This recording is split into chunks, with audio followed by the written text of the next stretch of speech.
లేక ఊరంతా తిరగడానికి వెళ్లారా? బంధువులని నమ్మడం తప్పైపోయింది.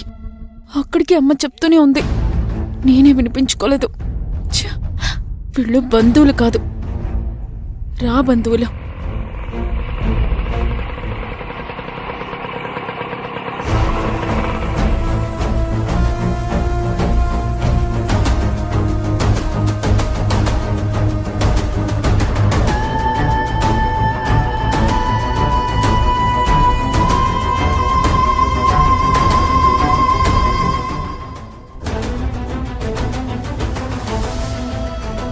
స్నేహ,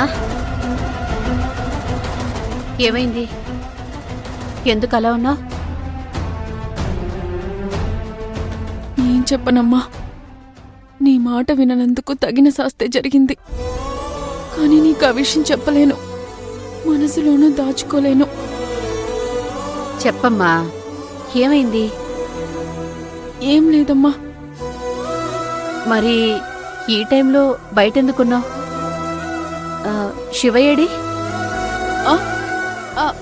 హాస్పిటల్ నుంచి ఫోన్ ఇస్తే అర్జెంటుగా వెళ్ళారమ్మా.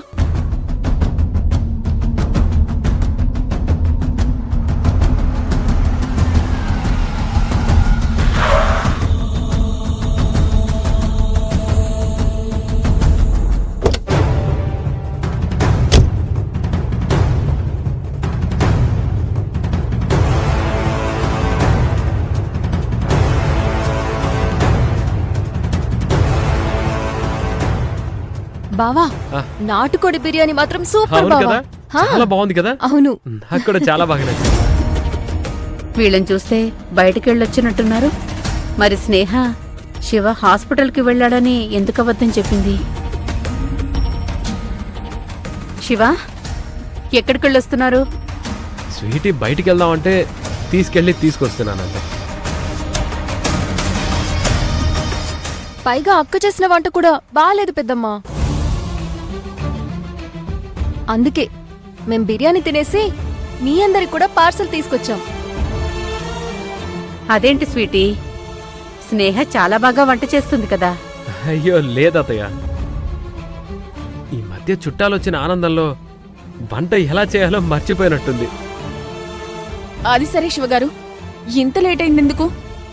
అయ్యో అదంతా ఏం అడుగుతావులే. ఈ స్వీటీ ఒకచోట నిలబడితే కదా వట్టి అల్లరి పిల్ల. అలా ఏం కాదు, ఆమె క్యూట్ గర్ల్. ఓ బావా.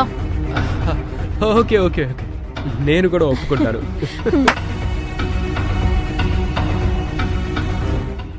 స్నేహ, స్వీటీతో బయటికి వెళ్తే అసలు టైమే తెలియదు తెలుసా?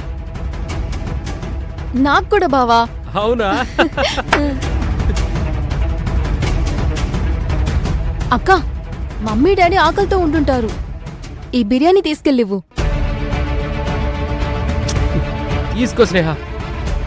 అత్తయ్య, నువ్వు కూడా వెళ్ళి తిను. స్వీటీ రా, మనం అలా వెళ్ళి కూర్చొని మాట్లాడుకుందాం. సరే బావా. కూర్చో.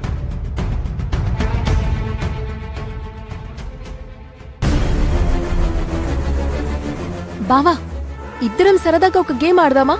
ఓకే.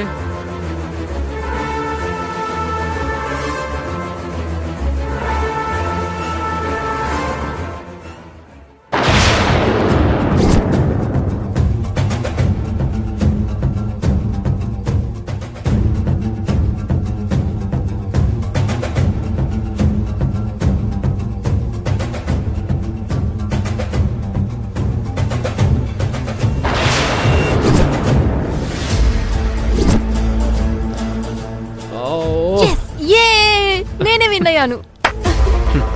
ఓకే, మళ్ళీ ఆడదాం. ఇప్పుడు నెక్స్ట్ గేమ్.